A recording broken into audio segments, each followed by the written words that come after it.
Hello. I'm so delighted that everybody's here. So I just want to welcome everybody to tonight's virtual event. My name is Jennifer Norman. I'm the founder of the Human Beauty Movement, also known as the HBM. And here at the HBM, we are all about radical self-acceptance, radical self-love, and manifesting the you that you truly want to be. We believe that no matter who you are, you matter. So we're here to hold space for you. This is your safe, loving, caring container for support under the nurturing facilitation of our hosts. We'll be hosting sessions like this one for free once a month. So if you get something out of our time together here, be sure to tell other people so that they can also join in next time. All are welcome. So without further ado, I would like to give an introduction to you, to tonight's host, Petra Beumer. Petra is the founder of the Mindful Eating Institute. She is a life-changing weight management and emotional self-care treatment coach whose calling is to help you be at peace with food and your body so you can let go of the need to self-soothe with food and begin practicing good emotional self-care. Petra has been a counselor and a health educator for over 20 years, assisting thousands of people to make positive lifestyle changes. Petra hails from Germany and now lives in Santa Barbara, California. So now, Petra, I'm so honored. I'll turn the floor over to you.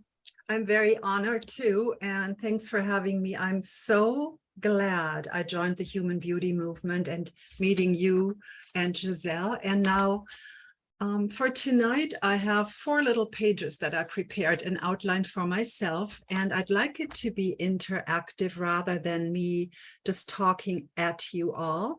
And to add to what Jen said about me, it's interesting how I was maybe 7 years ago. I was a very assertive weight loss coach and would help people, hold people accountable. And people would say, Petra's tough, you need to be in her weight loss class.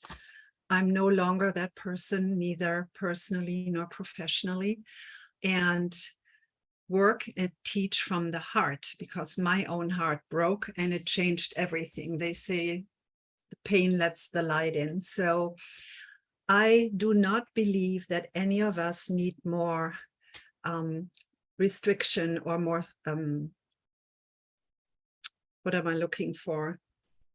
More discipline. We need more nurturing.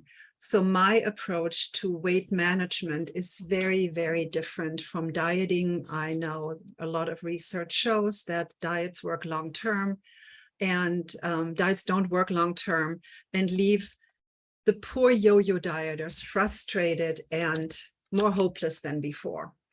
So my passion and vision for wellness is to love yourself deeply, to honor your boundaries, to stand in your own light and live and work from the heart, and to be you unapologetically. And I say this because a lot of clients find me by Googling weight loss, and it quickly becomes clear that weight is just, I'm sorry, this person is still emailing me that she wants to come in. In any case, she didn't make it. That's all right. So it's really not about dieting and looking at calorie intake. It's about the underlying core emotions that drive a person to reach for food when they're not physically hungry. So I'm seeing in the chat box, some find your relationship with food complicated. It's an ongoing struggle, etc., etc.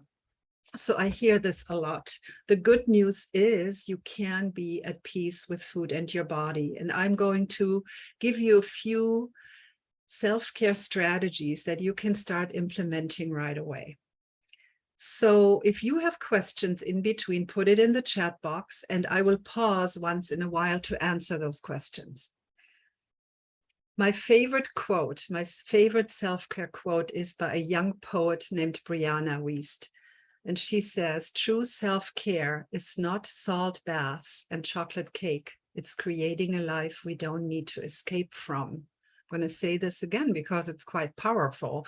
We all like chocolate cake, most of us, and a bubble bath, but true self-care is not just chocolate cake and a soft bath. It's creating a life we don't need to escape from. That's very powerful. Now, what does that entail?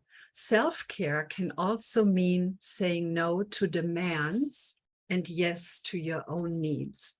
When I taught at the Golden Door Resort and Spa, the 40 women on night 1 attended, and I asked, please show me, give me a show of hands, who is good at nurturing others? All hands went up. And then I asked, who's good at nurturing herself? Guess how many hands? Well, just 2. Doesn't surprise me, because we as women are born nurturers, and it's very natural for us and intuitive to give to others. And my proposal is that you put yourself first in line to receive your own love and care. And some may think this is selfish. I can't do this. You don't understand my life. And I said, I hear you. However, carving out time for yourself is critical for our emotional well-being. So setting and enforcing boundaries is something that I teach all the time. And I often say boundaries don't have to be electric fences. Boundaries means saying no when you mean no, and yes when you mean yes, and maybe when you mean maybe. And when you speak your truth from the heart, people can usually hear it. And I'm not saying this is always easy. And I teach my clients lovingly to step into their power like a gentle warrior and speak their truth. And it's not easy. I've done it many times in my life. It takes some courage, but it pays off to be authentic. And I bring this up because many emotional eaters eat their emotions. They eat their resentment, they eat their stress, their fear, all these emotions. Oh, we have a male in the class too. Sorry. Yes. So one gentleman, I didn't catch that. Thank you for the reminder. So yes, men are, of course, also very capable of nurturing, and some of my male clients need just as much compassion and care as women do. And men sometimes are even harder on themselves and can not admit that they're overwhelmed. So boundary setting is one important strategy for emotional self-care. And some of you may relate to this, that you didn't have the courage to confront a friend. I have something that I need to confront with a personal friend, and I haven't had the bandwidth or headspace to do this, but I will because it's necessary. And so what are some emotional eating reasons? Stress, boredom, anxiety, feeling overwhelmed, feeling unappreciated or overworked, etc., etc. I created a emotional eating iceberg visual, and I can send this all to you on the community platform. And what it shows us is weight issues and diets are above the surface. Underneath the water, where the iceberg, where the biggest part of the iceberg is, are all these core emotions that cause us to eat when we're not physically hungry, from being uncomfortable to being anxious to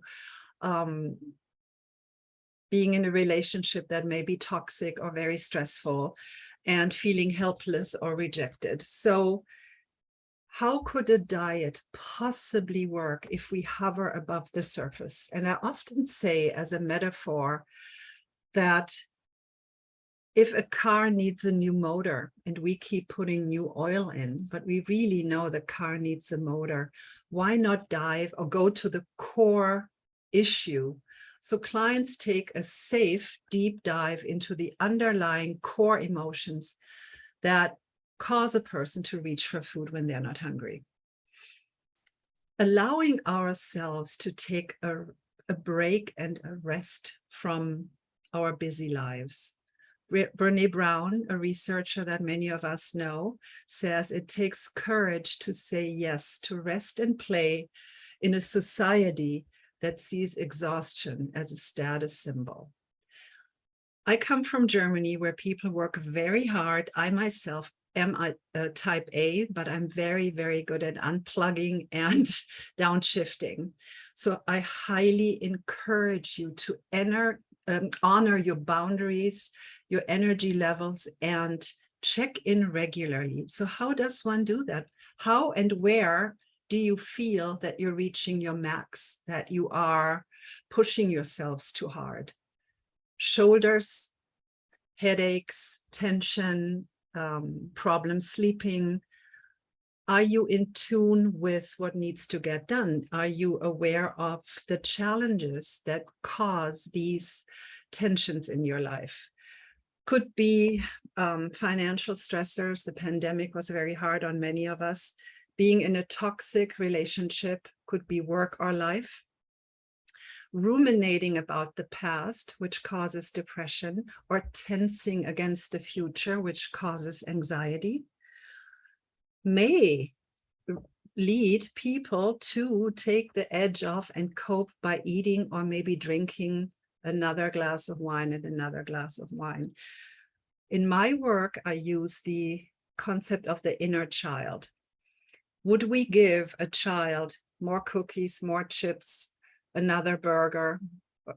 Or would we say, honey, you seem scared, you seem anxious. Can I sit with you? Can I hold you? So with my adult clients, I do the same thing, and we'll practice this together in a moment. We'll do a mindful self-compassion exercise. I follow the work of Dr. Kristen Neff. She and her team explore mindful self-compassion. So we'll talk about a tender self-compassion versus fierce self-compassion. So the human tendency to wanting to escape the moment and not feel our feelings is so understandable. Sometimes feelings are almost unbearable. And my invitation to all of you is lean in, embrace, which is very hard, not run away. Eating or drinking too much, of course, numbs the pain in the moment. And I just attended Dr. Neff's little workshop, and she said, wrap your pain in love. And I thought that's so beautiful. And many of us find it very, very hard to sit with pain. Addiction researchers say that people who eat too much or drink too much are after a trance state. Again, bring self-compassion to the fact that you say, this is almost too much. I need to hit the fridge. I work with a client via Zoom, and she said to me in her session yesterday, once the kids are in bed, I attack the pantry. Those were her words. And so we explored the symbolism of what the pantry gives her. And she immediately said, well, I know it's comfort. So we came up with the idea of what would your inner pantry look like? What would be in there? So that's her homework until next week, is to fill her inner pantry with comforting and self-soothing strategies. Eating for comfort is a very, very powerful ritual. So we can't just rip that away from somebody without helping that person develop new healthy strategies. And I'd like for you to now type in the chat box, what has worked for you as a self-soothing, comforting ritual? I'll wait a moment.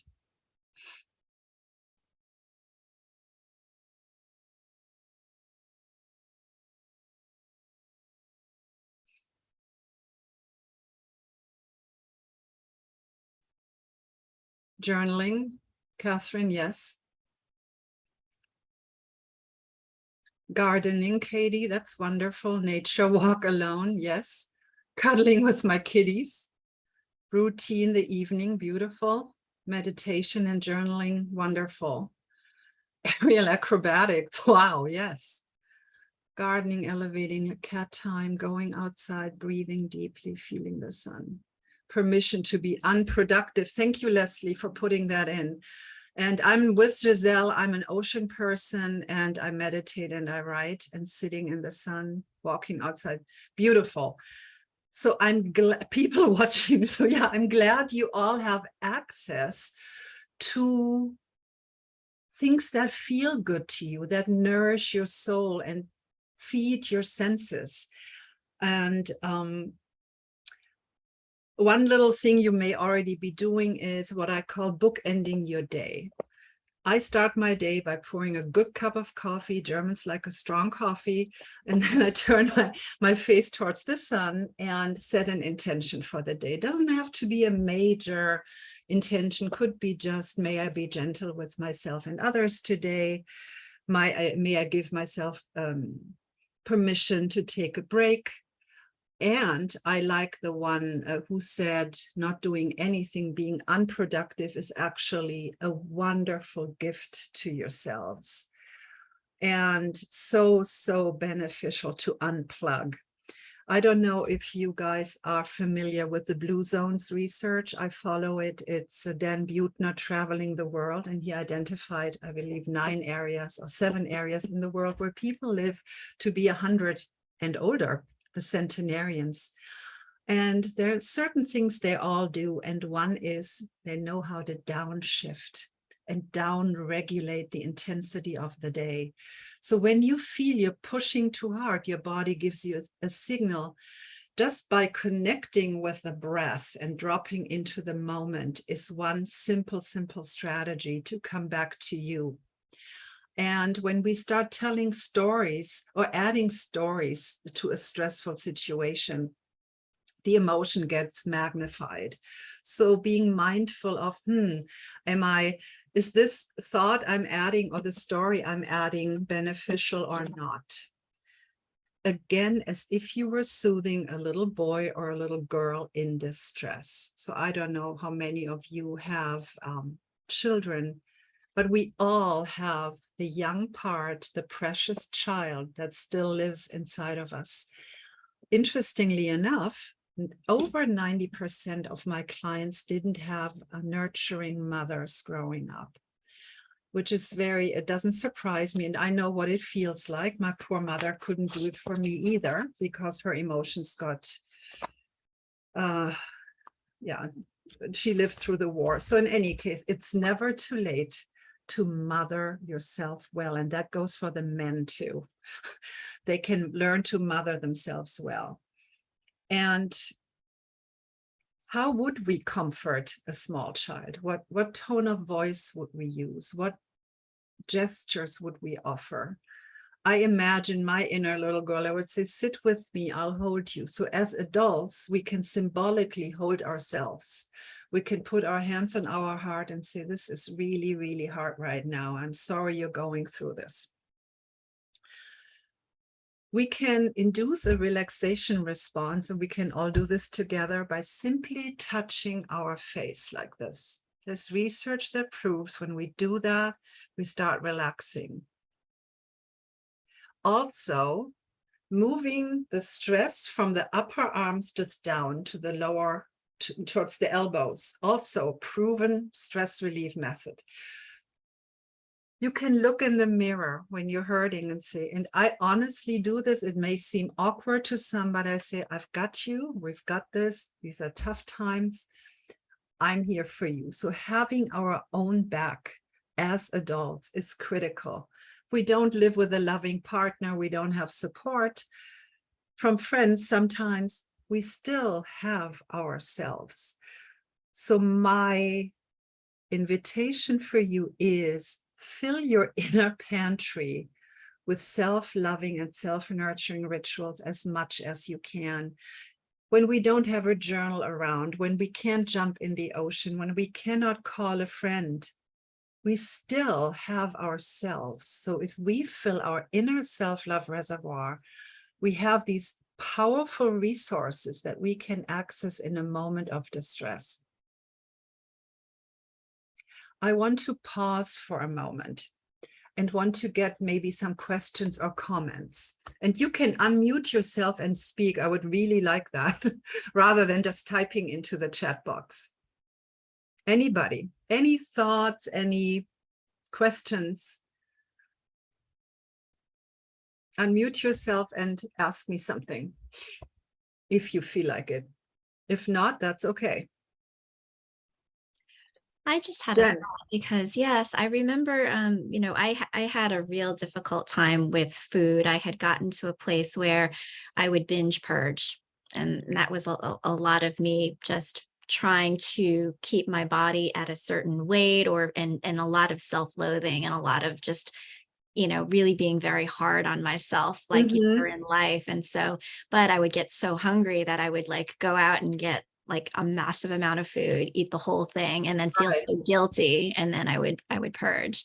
And part of that was, I think part of it was just being really hard on myself, and trying to come up with like this physical idea of what I should be looking like. And then the food Yeah. became like, or almost like a sickness. And then it got to the point where, I I think that it just almost became like habitual. It just, Yes. I didn't even think of it. It was just like something that I did. But Right. luckily, I've kind of gotten out of that. But I'm just curious if anybody else has had that similar thing. Well, thank you for sharing, Jen. It takes courage to admit this. And I had clients in my chair at my office, perfect body, beautiful women who were at war with their bodies. And I'd like everyone to sign a peace treaty with your body. And guilt and shame are not helping anyone, right? We would not shame a little girl who just overate and say, well, stand in the corner, I'm not going to feed you for a day. No, we would say, honey, I get it. You were stressed. Tomorrow is another day. So always give yourself a large serving of self-love. We all have done this. And so self-loathing and being hard on ourselves is, of course, we know this is not good for anyone. Does anyone else want to share their experiences? Oh, Evelyn raised a hand. Evelyn, where is she? Yes, Evelyn, can you unmute yourself? I should be unmuted now. Can you hear Okay, me? yes, I can hear you. Yes. Okay. Yeah, everything that you're saying totally resonates for me. It makes perfect sense. I guess where I feel stuck, and ironically, I was just speaking to my therapist about this earlier today, is I want to feel that self-love. I don't feel it. Yeah. And so I'm curious your take on, do you think that's the kind of thing where we fake it until we make it? That if we say it to Yeah. ourselves, we come to believe it? Because I can say the words, but I don't feel them. Thank you. I completely understand, and we can't fake self-love. I don't think it's possible. You can, with much self-compassion, say to yourself, I don't feel it yet, but I'm open to learning to love myself fully, and maybe come up with one tiny practice that would strengthen your love relationship with yourself. A tiny thing. It could just be one time this coming week, looking in the mirror and said, I really love you. Just tiniest thing. Or write down 5 things you really like about yourself. It's a longer process. This doesn't happen in a month or 3 months. Sometimes it takes years. It took me 60 years to get there. So but it's such a worthy path to be on, to love ourselves. So don't put any pressure on yourself. Start with just being kind to yourself, and start noticing when you're hard on yourself, and replace the harsh thought with a loving thought. How would you talk to a good friend who's hard on herself, right? Mm-hmm. Yeah, thank Just you. you, of course. That's so helpful. Thank you. So my Yeah. pleasure. I actually wanted to build on that too, because Evelyn, the fact that you are going to therapy is an act of self-love. Yes. And so I think perhaps there is this question, well, what does self-love feel like? Mm-hmm. And, that is evidence of it. And so perhaps there is some deeper work that can be done about, well, how will I know if I'm making progress Yes. in self-love? But the fact is that you are starting on that journey. And by coming to this Yeah. session tonight, this is self-love. So you're doing the right things. You're actually making progress. Thank Thanks, you. Jen. Absolutely. And I wanted to build on that as well, actually. Sorry, this is Corral. Um, Go ahead, say that again. I'm sorry. I wanted to also build on that Yes, too. I Cora. think that's it's really beautifully said that um treating yourself as you would like a best friend. It's almost like distancing yourself from what you expect from yourself, and kind of having that objectively looking into like who this person is, who is like you're embodying, Mm-hmm. and just being very gentle with them. And like that Yes. has also taken me quite some practice. And um I think all the little things, it's not like a big gesture that you have to make for yourself every day or anything. It's like it's everything from like getting up from the bed and like brushing your teeth and like maybe using your favorite face wash, or like small rituals that you have for yourself that you're setting for your day to be better. Or like how someone said earlier in the chat, like allowing myself to be unproductive, you know, like that is a form of compassion for yourself, and a Yes. way like acknowledging that that is what you need right now. And it's different for everyone. um, and I really love that you mentioned facing yourself in the mirror and like giving yourself compliments. I've tried to explain that to my partner because he has a really hard time having that kind of self-love, for himself. And those are ways actually that I've done it for myself. Like I pass by the mirror, even though I'm not like totally feeling myself, I give myself a compliment. I'm like, you know what, like I didn't get to do my hair, but man, like my nails look really good. Exactly. You know, so like small acts of kindness to yourself. Thank you for mentioning that. That's very, very sweet and very wise. You know, we can walk by the mirror and blow kisses at ourselves. Why not? Right? And there is no right or wrong with regards to what does self-love feel like. And so it's not a one fits all concept.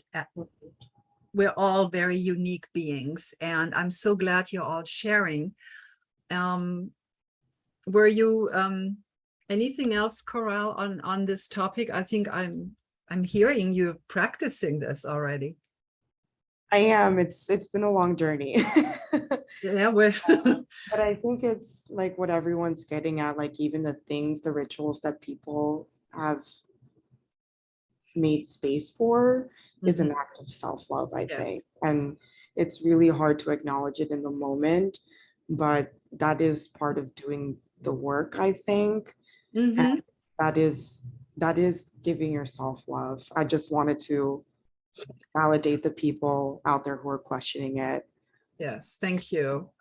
And I see in the chat box, I didn't actually complete my statement on what bookending your day means. Like a bookend, of course, there are two bookends. And the first is we start our day with an intention. May I be kind to myself? May I give myself permission to take breaks? And then you bookend it by revisiting, journaling, or just mentally revisiting what went well today. What am I proud of? Most of us miss the part. The gratitude is wonderful, but I want you guys to add, what am I proud of? Because we do so many things well every day and we don't give ourselves credit. And if I had kids, I would sit with them around the table and say, what are you proud of today? And could be the smallest thing. We need to acknowledge what we get done in the world, and we do a lot of great things. So bookending your day is critical. And I want to share two case studies of women who were emotional eaters and were able to transition out of that behavior over time. One woman, let's call her Nancy, was a night nurse who would come home hungry, exhausted, emotionally drained. She had given everything and would come home and just eat, and eat to give to herself and fill herself up again. And we acknowledge together that, yes, this behavior makes sense. It deserves loving attention. And we gently explored what else could do the trick. Now, I'm going to tell you what worked for her, may work for you, may not. It's very simple. I asked her, do you have a beautiful shawl or a scarf you can put around your shoulders? And she said, yes. And then I said, do you have a beautiful bowl that you could pour tea into, or low sodium broth? And she said, I really like the broth. I said, okay, let's try this 1 week. So she came home from the night shift, boiled the water, put the broth in a beautiful bowl, sat on the couch, put the shawl around her shoulders, and sipped the broth slowly. And that helped her. And that really, really did the trick, because she was able to acknowledge her true need from coming down from the hard night, from the shift. And so she gave to herself that way. Another case study is a woman who is a successful CPA. At the time we were working together, she had a sick husband at home who also needed her attention a lot. Even during our sessions, he would call. And we have a bakery in town called Crush Cakes, and she could not drive by this bakery without getting something sweet. And she would say, I need a treat. And I said, I get it, but I believe you do not need a treat. You need a break. So with her, we worked on her practicing having better boundaries, delegating more. And over time, by her setting different boundaries and taking her own self-care very seriously, she was able to let go of the sugar fix ritual. So these are not changes somebody makes in a week or two. Okay, could be 3 months minimum, 6 months, sometimes a year, because many emotional eaters have been getting through life by eating instead of feeling, and that deserves compassion. So we did the reframing. Thanks, Jen, for putting that in the chat box. In psychology, which is my background, there's this powerful practice of cognitive restructuring. Let's say a negative thought runs. I can't believe I did that. I ate too much. I'm so full. I'm uncomfortable. Stupid me. I know better. It's not a beneficial thought, obviously. So cognitive restructuring means you acknowledge the negative thought and then lovingly replace it with a beneficial thought. And that could sound like, oh, well, I did it again. I must have had a really stressful day. I understand. No big deal. It's not the end of the world. Tomorrow is another day. Don't add insult to injury. The Buddhists say don't throw the second dart, meaning don't throw the second arrow.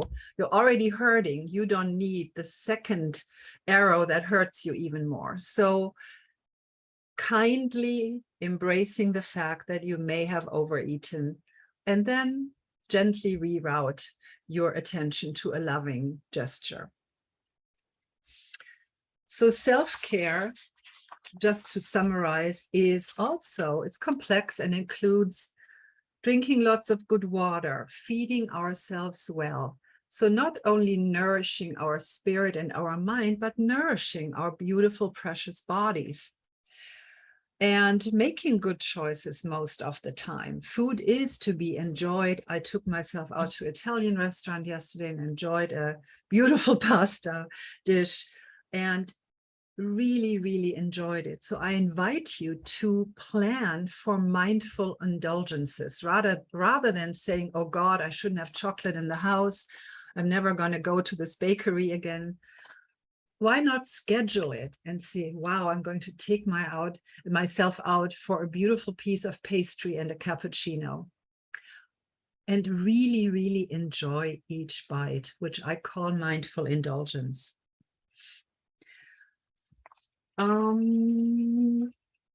Another big part of healing emotional eating issues is learning over time with a therapist or a coach or with yourself to give yourself permission for full and authentic self-expression.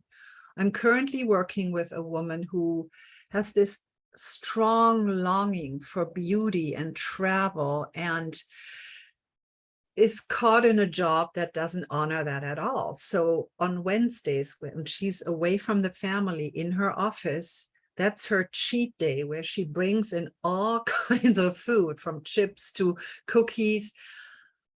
And we are now honoring her strong need to express herself fully, speaking her mind at a party and not shrinking herself and making herself small. So again, that's a very slow process. She's always wearing black. So for our next session for Zoom, I said, I want you to wear something colorful. And she said, interesting, you say this because my true self loves colors, loves color. So every client, every person is so unique. And you know, here's the thing, you do know what you need. You do know what makes your soul sing and your heart sing. And honoring the wisdom that already resides in you is so important. Giving yourself permission to be you. I learned this later in life. And when we take good care of ourselves, I don't think it's selfish at all. It's a gift to the world, because when our reservoir is full, then we can share who we are with the world, so we can radiate our love out into the world. I want to quickly touch on tender self-compassion and fierce self-compassion. And I'm looking at fitness, America, we're overfit, undernourished. Yes. So one of my heroes is the self-compassion researcher, Dr. Kristen Neff. And tender self-compassion, I think everybody understands this: nurturing, soothing, loving, very sweet and kind. But we also sometimes need to bring out the strong mama bear, the person who practices fierce self-compassion when it's time to speak up and take action and enforcing our boundaries. So at times we need to lean more into the tender self-compassion practice, and at other times we'll do fierce self-compassion. And if you're up for this right now, I'd like to guide you through a very brief mindful self-compassion exercise. And you can close your eyes and get really, really, really relaxed as I ring us in with a little meditation chime here.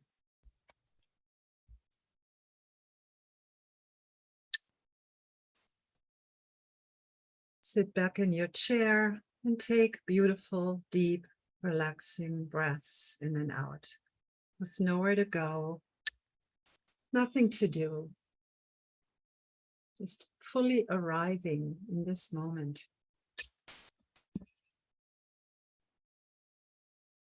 Giving yourself permission to shift from being in your head space to your heart space, and open your heart space wide. Thoughts will come and go. That's what the mind does. Just let them go like a cloud in the sky. No need to attach to them. And let your breath be your anchor.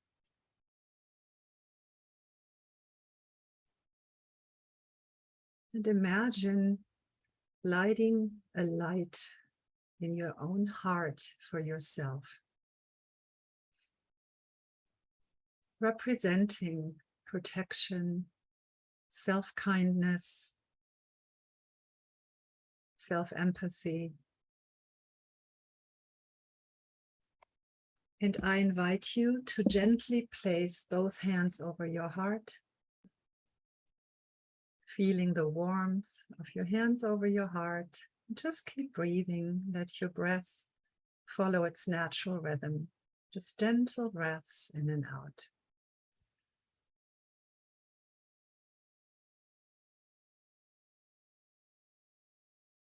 And I'd like you to recall a painful emotional moment, maybe from the past week or last month, doesn't matter. And as you're feeling the painful emotion, I'd like you to silently say to yourself, ouch, this is a moment of suffering. And suffering is part of life. Others have felt like this before. May I be kind to myself in this moment. May I give myself the love and compassion I need. May I be kind to myself in this moment. May I give myself the love and compassion I need. Breathe that into your heart space.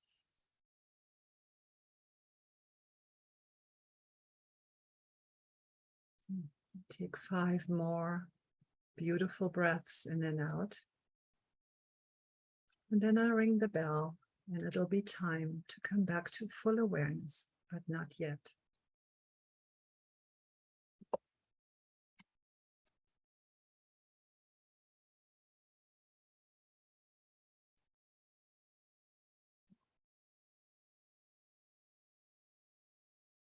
Very gently now, coming back into your body, maybe move your shoulders, wiggle your toes. And when you're ready, no rush whatsoever, open your eyes. You have now practiced the mindful self-compassion break, a wonderful tool for any time that you are experiencing a difficult moment.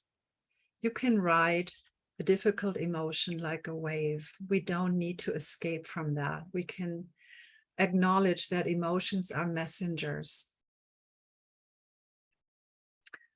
Does anybody want to share via mic how it went for them? Gracie, you look ready. No? Okay. All right, that's okay. So now you have one extra self-compassion tool in your toolbox. Does anybody know Joan Halifax? She is, I think, a Buddhist nun. She says it's important to have a strong back and a soft front.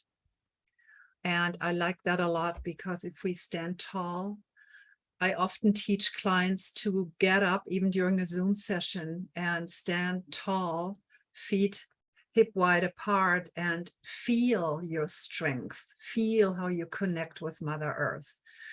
We're powerful, resilient beings, and remembering that we are resilient creatures and all of us have overcome obstacles and challenges in our lifetime. All of us, everybody attending right now. So knowing that you have a lot of great inner resources, and that it's important to be part of a community, to not isolate when you're suffering. So I'm really glad you made the time on a Friday evening to show up to this event. I want to read 2 things that are very meaningful to me, and I can send you that later if you're interested. And before I do that, though, before we end the night, I'd like to ask you all, do you have questions or comments? I'd be happy to answer any questions.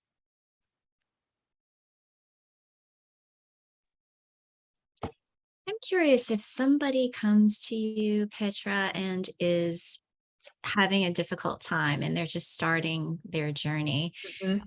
What if they're asking for a timeline, like I want to get better in a month or 3 months? Like, what do you do to set expectations as far as how long it might take to It's get a great question.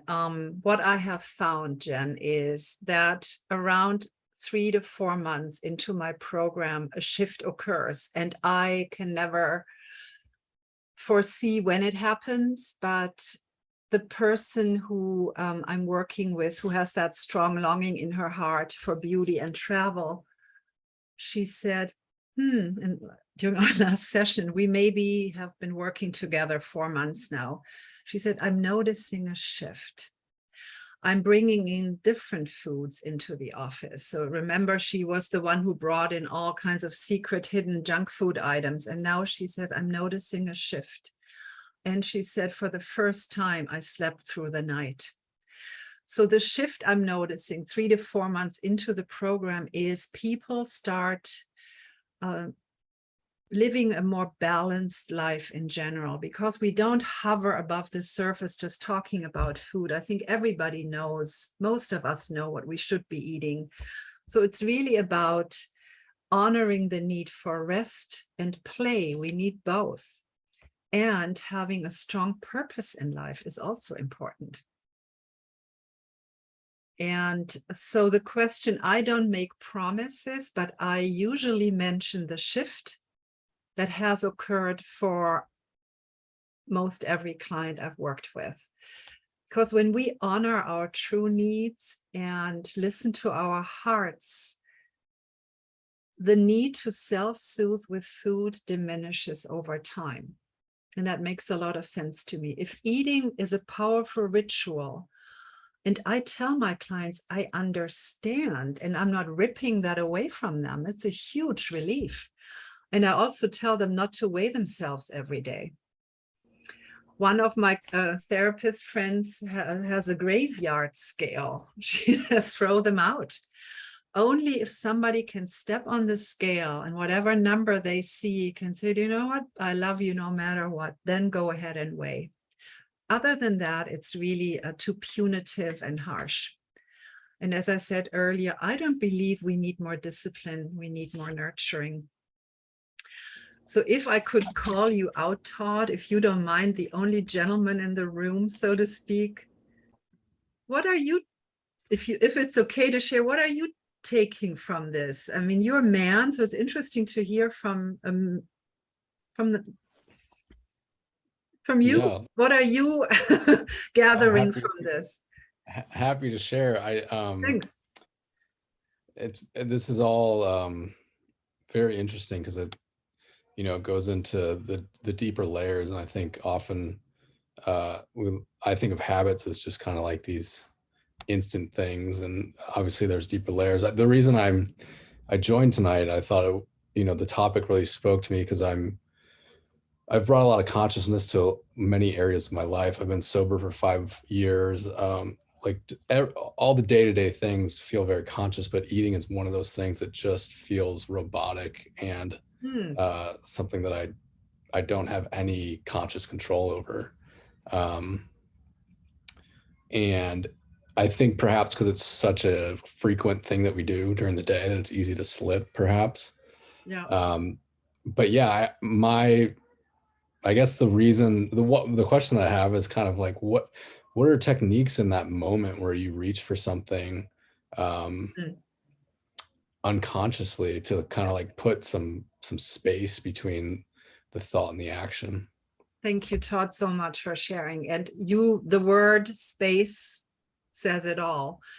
If we can practice only one time for you until, I don't know, next Friday, if you can be mindful of when you reach for food and you're not hungry, if you can build in a mindful pause and just sit with that for a moment, that's already huge. Practicing the mindful pause, it's not that easy, because when we have built habits or behaviors, they often have gotten us through tough times. So let's not dismiss habits or behaviors, And since you are a conscious person, I would encourage you to plan beautiful meals and practice mindful eating with a friend or alone. And say, hey, do you want to join me for this thing I'm doing? And setting the table in a beautiful manner, cooking mindfully, shopping mindfully, being fully present with each bite. It's it's a beautiful thing, and our culture here in America unfortunately has lost it. I think the Italians still do it. I was fortunately raised that way, but of course I've lived here almost 30 years, and but we can change that. We can bring joy and pleasure and mindfulness and presence to a meal. And I'm not saying each meal, but if you're currently a desk diner, unplug, put the phone away, don't eat in front of your computer. Start small, maybe twice this next week, and practice with a friend. Make it special. Doesn't have to be a gourmet meal, but practicing presence. I think Eckhart Tolle said, our culture sees the present moment as an obstacle that needs to be overcome, which is an insane way to live. And I agree, and it's not easy to be present all the time, but catching us when we're checking out, coming back to the moment with our breath, or touching our heart, our belly, just being mindful, but with gentle curiosity. Hi, So, everyone. Oh, go ahead. Am I allowed to say something? Yes. Hi, this is Katie. Katie. I haven't done the Zoom thing very well, so I have a lot of anxiety with it. So thanks for everyone's kindness with bringing your authentic self. But I want to say thank you to, I was going to say everyone, I think ring true with everything, and I'm probably a case study in this situation at many different levels. I, not to get too deep into it, but struggle with I'm kind of in that freeze. I kind of freeze when I need to eat. I know that I need to eat, but I don't actually eat. And once I start eating, it's okay and it makes sense. But I struggled with drinking for a number of years.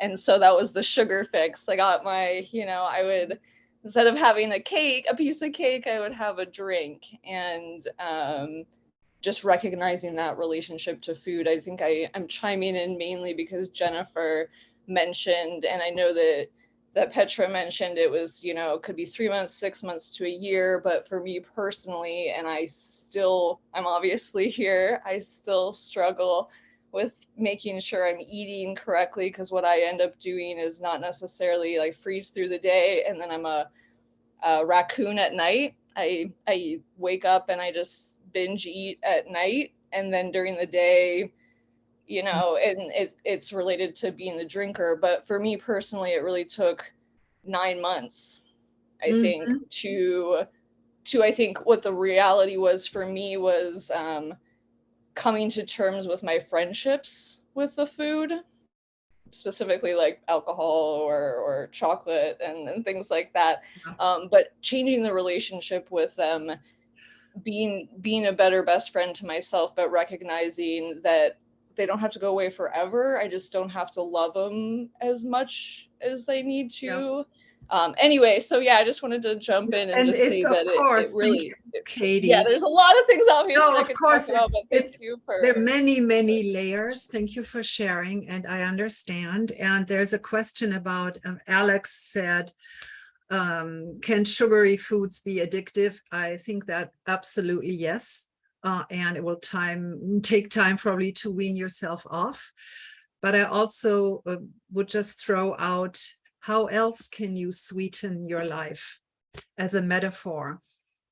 And I know we're running out of time, and I would like to read a poem to you at the end, and also would like to mention now that I'm so excited. I'll be starting a 8-week curated program with 8 clients starting September the 12th.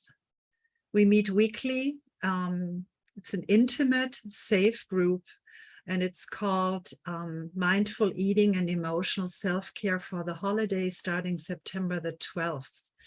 And I think I can put that out in the community, how to sign up for that, I think. So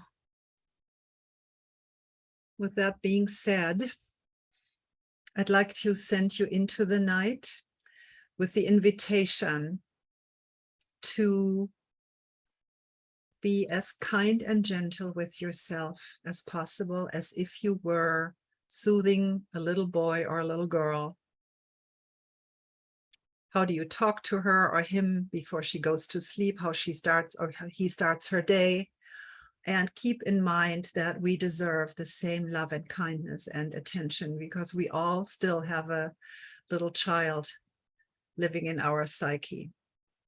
And I like this a lot. Let me read this to you. In many shamanic societies, if you came to a medicine person complaining of being disheartened, dispirited, or depressed, they would ask one of 4 questions. When did you stop dancing? When did you stop singing? When did you stop being enchanted by stories? When did you stop being comforted by the sweet territory of silence? So my wish for you is much dancing, much singing, enchantment, and peace. Thank you all. I want to thank everybody for joining us tonight. What a wonderful session, Petra. I really appreciate you hosting and holding space for us tonight. We'll be sending a 3-question feedback form right after this ends. So please let us know how it went for you so we can better meet your needs with our future events. If you enjoyed this session in exchange for it being free, then please let everybody know, because we thrive by word of mouth. We're just getting started and we would love for more people to benefit from our community. I put the link to our community in the chat, as well as a link to our upcoming events so you can check out more of what we're going to be offering. We are also having a special event next week. It's on July 27th, called Rewriting Your Story, Family Healing. It's led by another Petra Corey, and it will take you through a very powerful subconscious mind reprogramming technique that can help you heal familiar relationships, which I know that could be beneficial for a lot of people. And also, Petra Beumer is available for one-on-one coaching. If you feel that you need additional help and want some specialized support, then consider that, because she is absolutely a pro at what she does. And she, as you can tell, is extremely nurturing, extremely caring. So you can certainly look her up too. So with that, I just want to wish everybody an amazing night and a beautiful weekend. Good night. Take care. Bye. Thank you all.